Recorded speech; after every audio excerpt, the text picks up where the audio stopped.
Listeners, beware. This podcast contains themes of the macabre and does not shy away from the details. Our content is graphic and our language is colorful. We might not be your cup of tea, so listener discretion is strongly advised.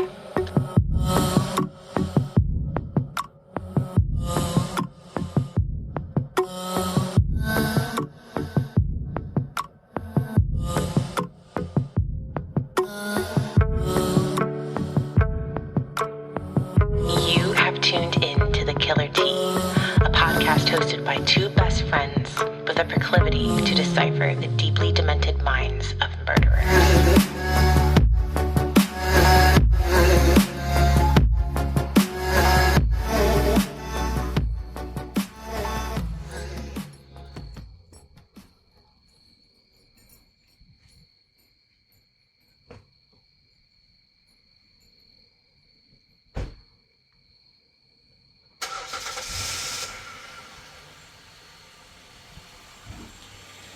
Welcome to Season 2, Episode 17, Part 2 of Aileen WUORNOS, The Damsel of Death. We are your hosts, Chelsea And Christina. Welcome back. Welcome back to Part 2. Oof. Here's where things really start to get a little bit messy. Yeah. If they could possibly be messier than the last one. Well, let's just Jump right in. We last left Aileen after the death of her brother Keith. She had spent her $10,000 that she got in inheritance money in 3 months. She is officially completely on her own. As you can imagine, Aileen finds out about her brother's passing and low-key kind of loses her shit. She doesn't have much shit to lose, but whatever cuckoos are left, they have flown the nest. She's currently in Michigan, where she begins using her knowledge of religion, the knowledge that she gained from Britta. I don't know if we mentioned that, but her grandmother Was fairly religious. and did take the kids to church. And during this time, Aileen did learn how to speak like a devout Christian. Yes. And she uses this knowledge to begin to con those around her, even convincing a priest to help her. He allowed her to live in his home, where she promptly robbed him and his family and left. After claiming Michigan was too cold, she started heading back down south.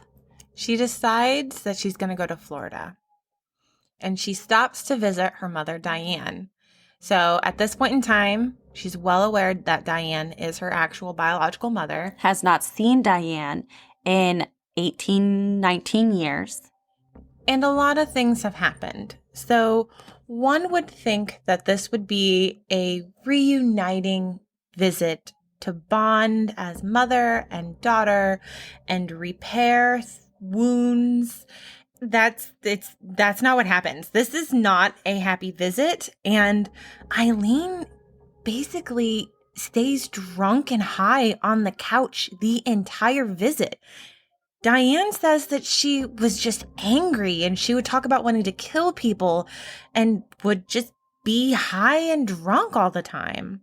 She ends up staying with Diane and Diane's family because Diane did go on to remarry and have 2 more children.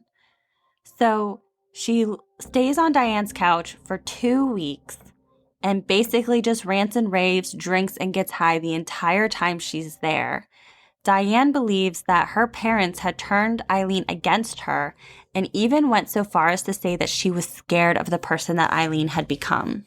I think a lot of people were scared of the person that Aileen had become. At 25 years old, Aileen eventually makes her way back to Florida after having a little bit of a hoorah in Colorado.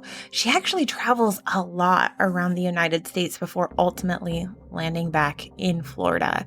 In 1981, she met a 52-year-old Jay Watts. She asked for a place to crash, and he agreed. She managed to make this relationship last with Jay for 2 months, and I think This is her longest relationship? It seems like This is her longest relationship with a man. With a man. Well, longest relationship up until this point. Yes. By what Jay had described, it wasn't like they were looking to have a romantic relationship. They just kind of fell into it. But this would last 2 months before getting into this big whole argument with him. Then she ends up holding up a convenience store because she's upset. She did a big mad and decides, we're going to hold up a convenience store at gunpoint wearing only a bikini, which Hollywood would love.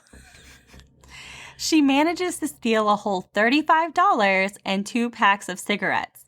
She doesn't have a getaway car, so she's literally walking down the street in her bikini with a gun and her $35 in cash and cigarettes, and she is caught. I mean, oh, I know. You're so very shocked. shortly after. Can you imagine the just negative fucks that you have to give? There was no surplus. We were negative in fucks to give in order to just say, all right, I'm just going to walk down the highway with my .22 caliber and my fucking stolen goods after robbing a convenience store in my bikini. Well, okay, then. To each their own. That's not how I would have done it. Maybe a t-shirt. I don't know, but okay. Ultimately, she is sentenced to 3 years in prison. And after a year in prison, Jay begins visiting Aileen less and less and less. She decides that she is going to get back at him. And she puts out a personal ad in a newspaper that a lot of truckers frequent. And begins bragging to Jay about all the men that she is corresponding with. You have to see from her perspective, she doesn't know how to maintain a healthy relationship. And when she gets upset, she explodes. She acts out. And of course, she's going to go after truckers. She kind of understands truckers and their nomadic lifestyle. She doesn't understand how to get good affirmation, good attention. So the way to win his affection back is just to make him jealous. And ultimately, she does get men who write her. It happens. More on that later. But during this sentence, she was given psychiatric evaluations and she was labeled as being unstable. I know. You're shocked. Groundbreaking information there. She also begins studying the Bible a lot. She will always have this bizarre relationship with the Bible. Very bizarre relationship with the Bible. I mean, she was able to trick that priest, not just because she knew how they talked, but she actually invested in learning about the Christian faith. And she could sprout out and paraphrase from the Bible. So she was retaining the information and she actually believed it, but then in the same respect would be on the side of the literal highway as a prostitute and also robbing and stealing from people who cared about her. It's just mind-boggling. But when she was released in July of 1983... after only serving 18 months of her 3-year sentence... she goes and travels to meet one of the gentlemen corresponders from her little personal ad. And he, while he knew that she was in prison, had no idea that she was out. And she just showed up. So he was like, all right, I guess. And they do meet up. He's a 47-year-old engineer named Ed. And she told him this kind of lie about her life, that she was a country singer. And, you know, she probably could pull it off because many people have said she was a talented singer. But even though she had been corresponding with him in a personal ad, she discovers, oh, I actually really like the ladies while she's in prison, and tells him there's not going to be any sex, even though he responded to a personal ad. She's gay. There will be no hanky-panky. But she ends up staying with him for 3 months. And during this 3 months, he realizes that this chick desperately needs help. She ends up overdosing on pills in his home. And he, being the nice man he is, calls the ambulance. And she ends up being hospitalized. He takes this as his opportunity to dip. He's like, yeah, this isn't... Has a whole bunch of yikes. I'm out of there. I mean, they're not in a romantic relationship. No. They're just hanging out together. She is institutionalized at this point. She's in a mental hospital. She's maybe getting the help she needs. And she becomes a huge fan of television evangelicals. Mm-hmm. Which, okay. After this stint, she leaves the mental hospital and goes back to Florida in 1984. During this time, she finally decides that she's going to come out to her family as gay and picks up a girlfriend named Tony and starts a pressure washing business. Let's analyze her discovering being a lesbian for a little bit, because there's no doubt in my mind that she is a full-fledged lesbian. I don't think she's bisexual. I think that, one, she came from an era where she felt like she could not explore those sides of her. And two, she was in a position where she was introduced to sex with men at such a young age. I don't think she ever had the opportunity to explore her actual sexuality. It wasn't until she was in prison with a bunch of other women that I'm sure those thoughts were able to finally come to the forefront of her mind and actually stew. I don't even think sex for pleasure really was on her. Sex was transactional. Yeah, there's a lot of disassociation that she has in regards to sex.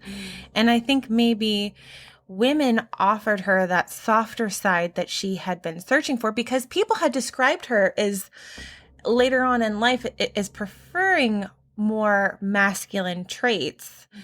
And she wasn't getting what she needed in relationships with men.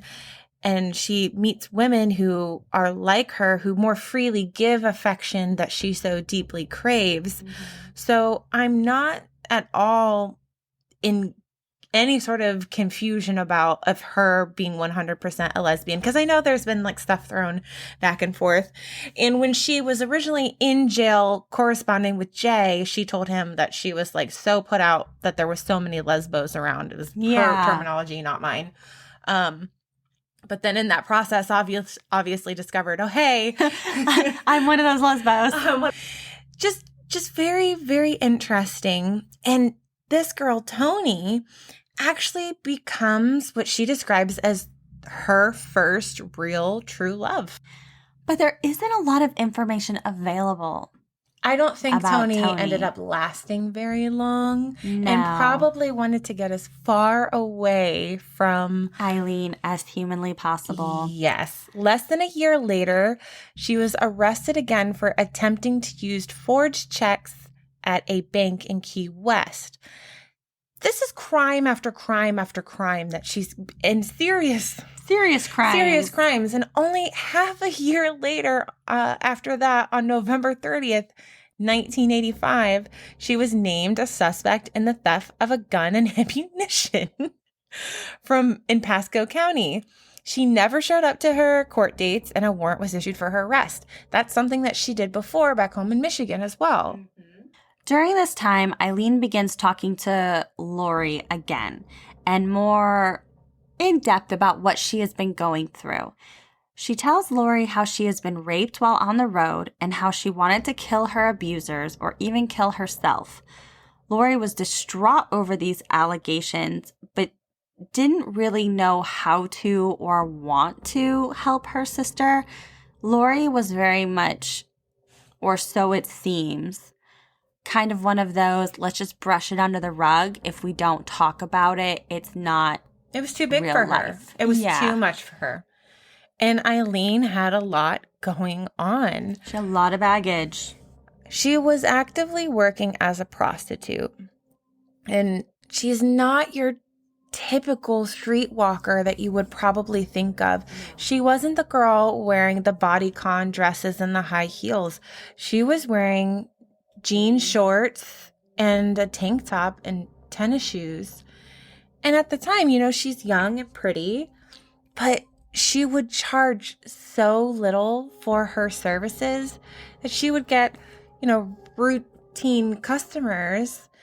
And her method of picking customers wasn't even like, I know when we're talking about sex work, there isn't a whole lot of safety involved because it's illegal, but she was literally walking down the side of highways. She would pretend to be hitchhiking. She would look for middle-aged men and would pretend to be in need of help. So she would make up some story about she has kids or being in need or her car has broken down. And she would ask them if they could help her to make some money. So she wasn't outright saying, hey, let's have sex and you pay me. She was saying, I need your help to make some money. She was going about it in a way that was suggestive, which would, of course, then lead into her performing sex acts for money. She considered going after older men to be safer and that she didn't trust younger men at all.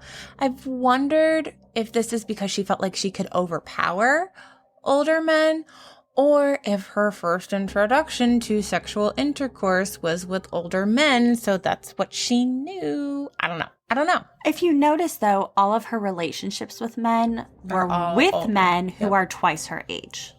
In June of 1986, Aileen would go to meet Tyria Moore, and things are never the same. No. Tyria was 24 years old from Candids, Ohio. She came from a well-respected family where her father, Jack, was a brick mason, and her mother, Mary Ann, was also considered to be a wonderful woman. After coming out as lesbian, she left home to find a town that was more accepting of her lifestyle. We're talking small town Ohio. Mm-hmm. And again, the 80s, lots of good things happening for gay people, but also still a place and time where being gay was not okay. While Ohio is now a lot more accepting, even when we were teenagers, it was still tongue in cheek. But Florida is tropical and much transient, more progressive, and kind of ideal for Eileen's lifestyle, honestly. In 1983, Tyria moves to Florida and begins working as a hotel maid in Daytona. She initially was dating a divorcee that had 2 children, but they had a really bad breakup. She was later charged with breaking and entering after returning to the home to get her things. This is the only blip on her criminal record thus far. She was well known for being a kind and good person. She had a lot of friends. She was well liked in the community. Nobody really had a lot of bad things to say about her. Not a whole lot of red flags in her case. Yes. However, Aileen comes onto the scene. So she had gone to Daytona Beach to this lesbian bar called the Zodiac, where Tyria and Aileen would begin talking and eventually start up a relationship. Aileen told Tyria that she was working at her pressure washing business and would spend weekends with Tyria. Tyria knew that Aileen was working as a sex worker, but didn't question how her girlfriend was getting all the money. If you listen to interviews that Tyria has given since all this went down, she absolutely insists that she didn't know, and when she did find out, that she was doing everything possible to stop her from turning a trick. You can literally watch her say it herself on YouTube. But there's not a whole lot of evidence that really backs that up. It was as if the financial stability of Eileen's prostitution made Tyria pretty happy. She needed to be financially supported. They needed money together. And as long as the money was coming in, she seemed pretty fine. Tyria and Aileen end up moving in together, and Aileen actually encourages Tyria to quit her job. She does go on to quit her job, and Aileen continues to support them both by earning money as a prostitute. Aileen would become very jealous of Tyria's relationships with her family and her friends. This bothered her because she has no relationships with her own family, and so desperately wants a close relationship with somebody that I think she probably felt a little left out of these relationships that Tyria has with her own family. I also kind of wonder if she just wanted Tyria all to herself. They end up moving into a motel that was a little less expensive, and Tyria could work there as well if she wanted. Kathy was the manager of the motel and really liked Tyria, but did not like Aileen. She frequently told Tyria that Aileen was a bad influence and would notice that Aileen and Tyria would blow all of their money on booze and drugs and partying, and would pretty consistently ask Kathy to borrow money or postpone their rent, basically getting themselves into some debt with Kathy, which ultimately leads to Kathy asking them both to leave the motel. Many of Tyria's friends see these red flags. They are identifying a toxic relationship. They're just trying to be good friends.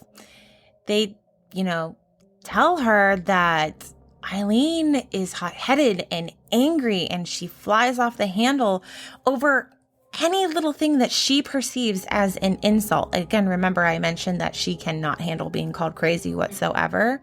And Aileen, in return, threatens to kill them. Anything that makes her angry.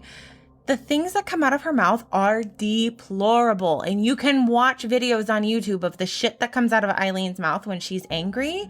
You would never say to another human being. No. At one point, Tyria and Aileen even live with one of Tyria's friends and her husband. And this friend ends up asking them to leave because Aileen keeps threatening them. And her friend is like, I can't live like this. Aileen is just such a turbulent person. She is an atomic bomb that goes off in everybody's lives. And she's so desperate to be loved, but she keeps ricocheting back and forth. She's going to go out because they're still drinking. They're still partying, even though money is tight. They're going out to these bars. She gets in fights with men while they're there. They drink excessively. They just are disruptive to everyone they encounter. And it's almost always men that Aileen is getting into these verbal or physical altercations with. And she drags Tyria right through it with her. At one time, witnesses claim to see Tyria and Aileen have a physical altercation with each other. On July 4th of 1987, they actually both end up being brought in for questioning because they had been accused of assaulting someone with a beer bottle. So she really is pulling Tyria all into this with her. And in March of 1988, Aileen accuses a Daytona bus driver of assault and claims that he had pushed her off of a bus. Tyria was listed as the only witness to this event, but I'm sure there was some altercation and reason why this bus driver threw Aileen off the bus. Now, Tyria is her own person. She's an adult. She can make her own decisions. But this is a very explosive love for them. And they're both kind of equally obsessed with each other. However, I definitely think Aileen takes it to the extreme because she's never had someone that she's bonded with so much other than maybe her brother. And she's got her claws into her. She doesn't want to share Tyria with anyone, that much is very clear. And she actually begins to try and isolate Tyria from her friends and from her family. And then she would play little manipulation games with her and gaslight her, all techniques that somebody who is a little bit of a narcissist or a sociopath might use in order to take advantage of the person that they want something out of. What better way to create isolation than to totally gaslight someone? Aileen would often leave for the entire week to go work and earn money, and then would be completely upset with Tyria when she would go and make friends and do things during the week. Aileen literally wanted her to sit in their motel room. Miserable and waiting for her and like a puppy. Wait for her. Tyria claims to have not liked Aileen working as a sex worker, like we mentioned, and she tried to convince her to get other jobs, while Aileen claims that Tyria often pressured Aileen to go out and earn more money as a prostitute. I've heard witness testimony to both things. So it's really hard to say what is actually true in this situation. I will say Aileen made it very clear that she would go to pretty much any length to keep Tyria in her life. So I think maybe, just maybe, had Tyria truly been like trying to get her to stop doing prostitution, maybe things would have been different, but also could have been the reason why things escalated. In 1989, Aileen and Tyria began having more and more relationship problems. Those who tried to control their romantic partners will often go to great lengths to try to make sure their partner is isolated. Aileen definitely does this. She is constantly moving her and Tyria around different cities in Florida. And eventually they end up at Norman Beach in a motel. And this is where things really begin to go south.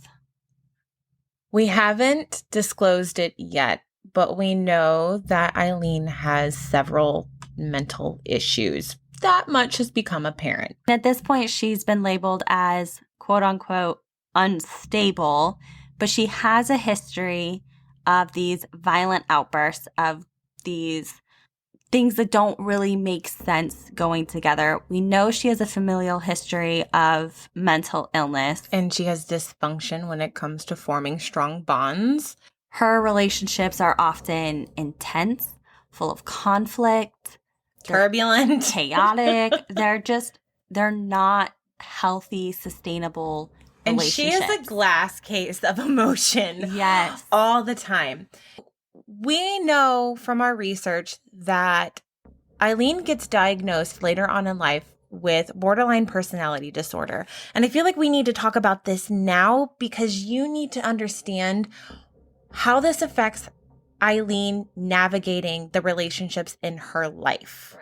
In an article posted by Healthline.com called What You Need to Know About Borderline Personality Disorder and Relationships, it has a very easy to read synopsis of what BPD is like. And I actually dated someone with borderline personality disorder.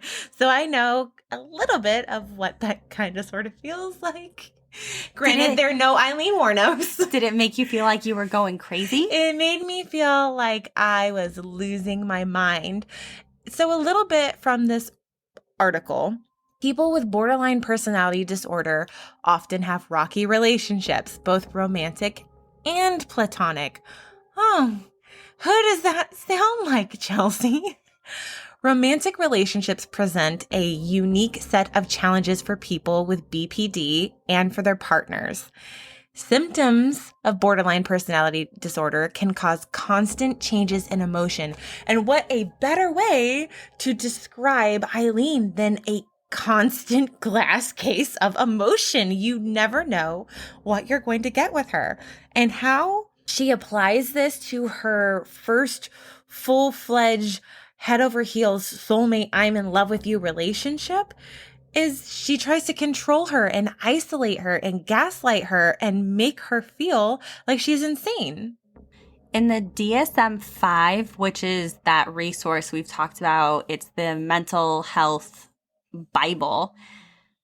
When making a diagnosis, symptoms of BPD include intense, unstable, and conflicted personal relationships, like we said.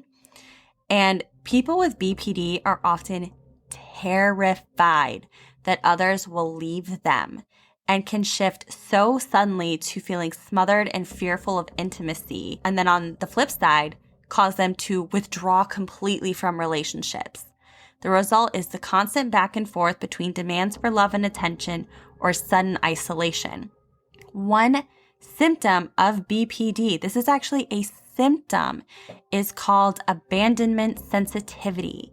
And this can lead those who have borderline personality disorder to constantly be on the lookout for signs that the person that they love is going to leave them, and can even interpret like small fights, small disagreements, someone not answering their phone as a sign that they're literally about to be abandoned. I think this is so true in this relationship with Tyria, is the turbulence about her being a prostitute and then having highs and lows with the income constantly makes her fearful that Tyria is just going to have enough and bounce.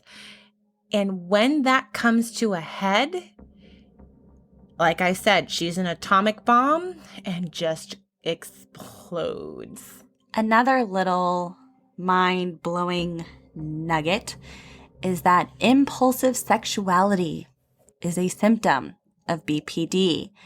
And many people who have BPD struggle with their sexuality. And there is actually a large percentage of people with BPD that have experienced childhood sexual abuse. Borderline personality disorder, I know those people can go through bouts of being very, very caring and very, very giving and very affectionate. And sometimes it's like over the top devotion, which also kind of describes Aileen and the digging her nails into Tyria. At the same time, people with BPD are very sensitive to abandonment and rejection, like what you said. And I think that is so applicable to her childhood. For one, she was abandoned twice by her biological mother. When her grandmother died, her grandfather said, bye, kicked her out. Her brother goes about, well, she leaves, but he goes about his life. Her other brother and sister pretty much write her off. Yeah, they're aunts and uncles, I guess, technically. God, that's so confusing. But abandonment is a thing. And even though a lot of her friendships end because she pushes them away, part of the reason why I think she doesn't get attached to people is she's so terrified of abandonment. Now, with all of that being said, those with BPD can have perfectly healthy romantic relationships. They are often considered to be kind and caring individuals when given the right. Like anything we talk about when it comes to these mental disorders and disabilities, and it's all on a spectrum where it's all to different degrees. You can live a wonderful, fulfilling life. Just treatment and therapy and medication and, the willfulness to try and take care of yourself, which very clearly taking care of herself was not something that Aileen was interested in. She had no interest in counseling. She had no interest in even bathing half the time, let alone caring for her mental health. And if you even uttered that she was overreacting or was being angry, you were threatened to be killed. So the likelihood of her ever getting any sort of treatment from, if her sister was too scared to get her treatment and the government couldn't get her treatment, how the fuck is she going to get treatment herself? It's a very complicated situation. In an article on verywellmind.com, It says the key to maintaining a relationship with someone with BPD is to find ways to cope with these cycles and to encourage your BPD partner to get professional help to reduce these cycles. Sometimes partners in BPD relationships are helped by couples therapy. And there are 2 types of therapy and then medications that have been found to help. There's DBT, which is dialectal behavior therapy, which is basically just a form of cognitive behavioral therapy that helps the way someone thinks and to alter the way they think about situations. Mentalization therapy, which is focused more on helping someone make sense of what is going on in their mind and in the minds of others. And then there are currently no medications approved to treat BPD, but there are medications that can be prescribed to kind of help treat some of the symptoms. I think what I've read before is that most people that do struggle with BPD also have some other underlying mental disorders that needed treatment. There can be. Not necessarily always, but again, something for you guys to remember. Just because you have something like BPD or something like APD or narcissistic personality disorder does not mean that you are going to become a serial killer. Perfectly wonderful human beings do wonderful things with their life and become neurosurgeons or counselors, and they help the world. So we're not saying that, oh my God, this is a big scary thing, that's why she's like this. We're pointing out that she has these issues and they are going untreated. Yes. That is the key factor here.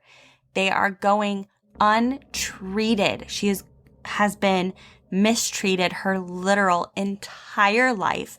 She has these mental disorders. She's not receiving the help she needs for them. And this is a recipe for disaster. And disaster is what happens. That brings us to the falling out between Tyria and Aileen, which we will get into on the next episode. All right, y'all. You know the drill. Like, comment, Instagram, Facebook. Listen to us on Spotify, Apple Music, Amazon Music. We're on Amazon Music now. Heck yeah. You can now say, Alexa. Play the Killer Tea podcast. And that is so fun. I did it the other day just for shits and giggles, and it was so weird to hear my voice coming out of the Alexa, like, crazy so times. Weird. So fucking weird. It is so bizarre that people listen to our podcast. We're like super thankful for you, and it's amazing and wonderful. It's just so weird. Someone left a review the other day and said that they loved our voices. And I was like, you like my Ohio lisp? Thank you so much. It's just, I don't know. We are 2 perfectly average moms that are doing a podcast about murder, and like people listen to it. It blows my fucking mind. I'm sorry. It's getting to be bigger than I ever thought it would be. Yeah. I thought we would maybe get through 1 season. We'd probably have a handful of listeners. I can't fucking believe we're coming into season 3. Like, amazing. I can't believe we have so many listeners. Mm-hmm. And I always tell my husband, because our husbands do not listen to our podcast. When we have it on our website that we are trying to sell stickers and buttons to encourage our husbands to believe that we actually have fans and want to make this more than a hobby, we're being 100% serious. Like, my husband's like, good job, honey. I'm so proud of you. And that's how my husband is too. I'll be like, babe, we have 1,000 subscribers. And he's like, cool. Are you gonna like actually do your real job now? I'm like, this is my job. We work really, really hard at our real job. I'm doing air quotations, real jobs, in order to sit here and do this every 2 weeks. We love doing it so much, and we love hearing from you guys. So if you have the time, please, please, please go ahead and leave us a review anywhere that you listen that lets you leave reviews. Hop on Instagram. We read all of your comments. More than likely, if you respond to one of our stories, you're going to hear from either Chelsea or me. We love feedback. We love just how much this thing has just turned into something else. And if you want to support our podcast, as always, go to our website and you can purchase our cute little stickers and our buttons. And there's also a donate button if you want to help us get new mics and fun things so that way our sound sounds better. Although it has improved greatly since season 1. Oh, God. I love all of you for sticking through season 1. Y'all the best. MVPs. Oh, goodness. All right, y'all. Until next time. Bye. Bye. Join us in the next episode where we discuss part 3 of Aileen WUORNOS, The Damsel of Death.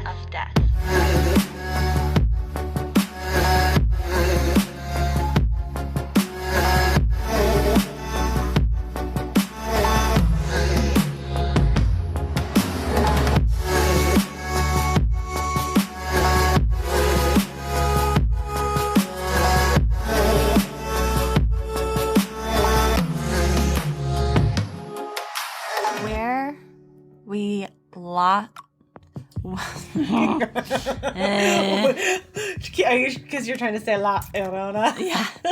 Where we last left off. Oh my God, fucking just let me start over. My mom the other day was like, oh, I really should listen to your podcast because I was telling her about the person we might be interviewing. And I was like, please don't. Please don't. I'm like going through my head, how many times have I talked shit about Ginger? Like, in a loving way. But I'm pretty sure I've talked shit about Ginger a few times. With the most love in the entire world. I have told my mother to never listen to our podcast. I was like, you won't like it. But your mom's so encouraging on all of her social media. She's love my girls. I'm like, Terry, you don't even know what you're talking about. Fucking, that shit gets me in the giggle dick every time. Okay.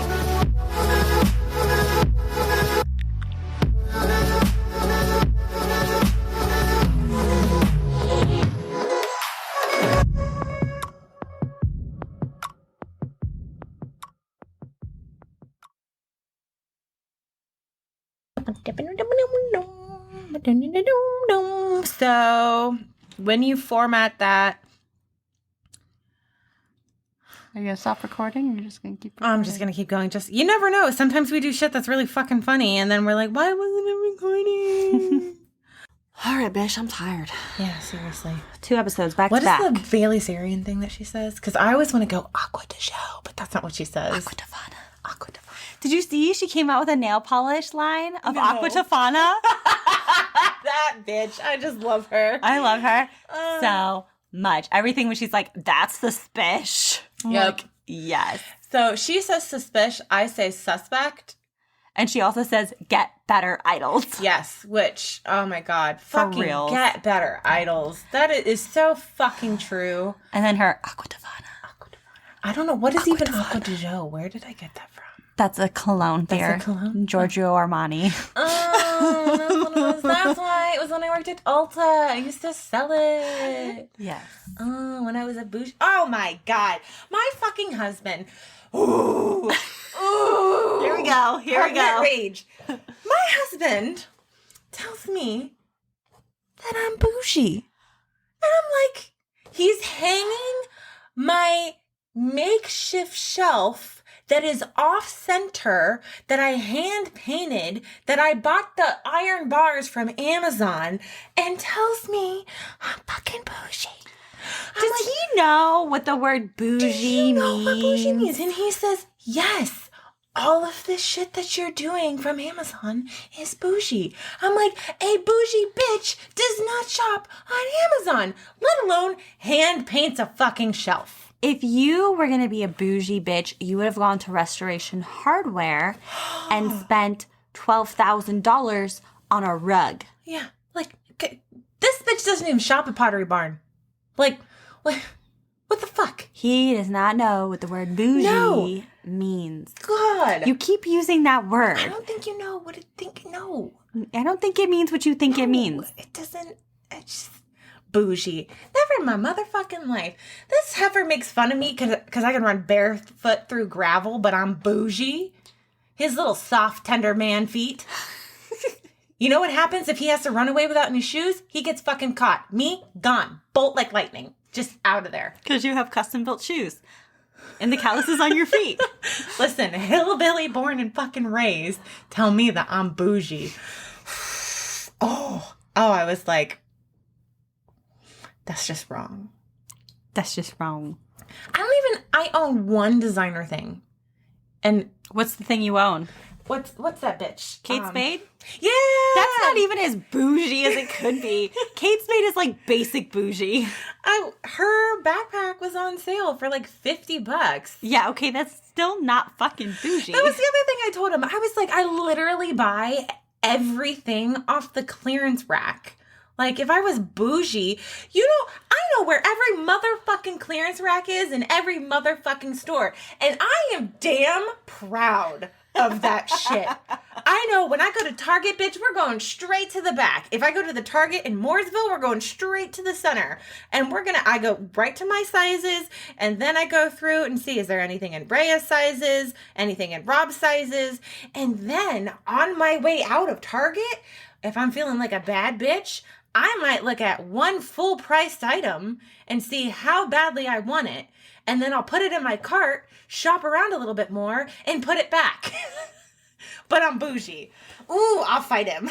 I go to Target. Rage. I go to Target with the intention of buying myself something and then blow my entire budget on things for my children while I replace their wardrobe every 3 months and continue to wear the things from 2007 that are still in my closet. Because #mom life. Please, God, never play. If anything mysterious happens to Rob, never, ever, ever give them the court any podcast episodes ever. She did it for sure. She fucking did it. If you ever get that phone call, you're going to be like, yep. No, I love him so much. I do. I love him so much. Do you believe me? Why are you staring at me so intensely? I need you to remember on today, October 27th, at 9:58 p.m., I told you how much I fucking love my husband, okay? It's no for specific any reason. With the big eyes. With big eyes. October 27th, 9:58 p.m. It's so scary. Why are you being so aggressive about your love? Stop aggressively loving him. Fucking weird. Oh, Jesus wept. Okay. If that's a bonus episode in itself, right there. All right. I'm really leaving. Bring my doggy. Where's my doggy? Bye-bye. Phantom of the Opera for anyone.